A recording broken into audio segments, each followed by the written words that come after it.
Assalamualaikum warahmatullahi wabarakatuh. Perkenalkan, nama saya Bunga Angeli. Saya mahasiswi dari Universitas Islam Indonesia, jurusan Ilmu Komunikasi. Nah, pada kesempatan kali ini aku akan ngejelasin materi tentang teori dan penggunaannya. Oke, kita masuk ke apa yang dimaksud dengan teori itu sendiri. Jadi, teori adalah landasan berpikir untuk melaksanakan suatu penelitian, atau dengan kata lain untuk mendeskripsikan kerangka referensi atau teori yang digunakan untuk mengkaji permasalahan. Oke, jadi kita masuk ke tujuan atau fungsi dari teori itu sendiri. Yang pertama, teori itu sebagai orientasi. Yang dimaksud sebagai orientasi di sini adalah memberi suatu orientasi kepada para ilmuwan, sehingga teori tersebut mempersempit cakupan yang akan ditelaah gitu. Terus yang kedua, teori sebagai konseptual dan klasifikasi.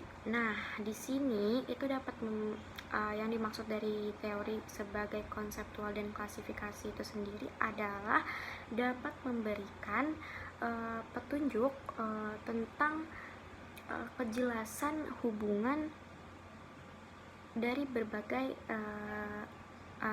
berbagai konsep-konsep dan fenomena atas dasar klasifikasi tertentu gitu. Terus yang ketiga ada teori sebagai generalisasi. Nah, yang dimaksud teori sebagai generalisasi adalah memberikan rangkuman terhadap generalisasi empirik dan antar hubungan dan berbagai proposisi gitu. Terus yang keempat itu adalah teori sebagai peramal fakta. Kenapa sih sebagai peramal fakta? Di sini dimaksud peramal fakta adalah memuat prediksi tentang adanya fakta dengan membuat ekstrapolasi dari yang sudah diketahui gitu kepada yang belum diketahui. Terus lanjut, bagaimana sih cara menggunakan teori untuk menganalisis fenomena sosial? Di sini dengan menggunakan teori yang sudah dibuat oleh para ilmuwan, contohnya itu ada teori pertukaran. Yang dimaksud dari teori pertukaran itu sendiri adalah interaksi antar individu yang melakukan pertukaran kepentingan dengan hukum dasar imbang.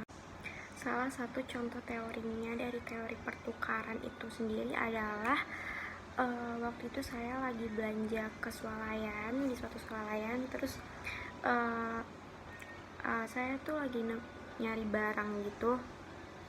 Nah, si karyawannya ini gak sengaja saya tuh kayak senyum gitu ke dia, terus dia juga senyum ke saya, terus dia ngebantuin saya untuk nyari barang yang saya butuhin. Abis itu saya ke kasir, si penjaga kasirnya juga sangat ramah sama saya, sangat membantu saya juga, dan saya sangat suka kalau misalkan pergi belanja kebutuhan saya di toko itu.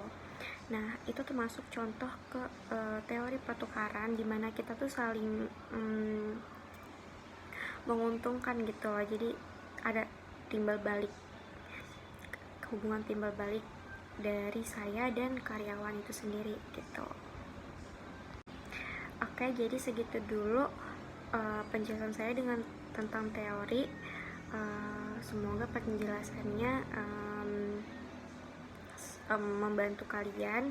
Sampai ketemu di materi selanjutnya. Bye bye. Assalamualaikum warahmatullahi wabarakatuh.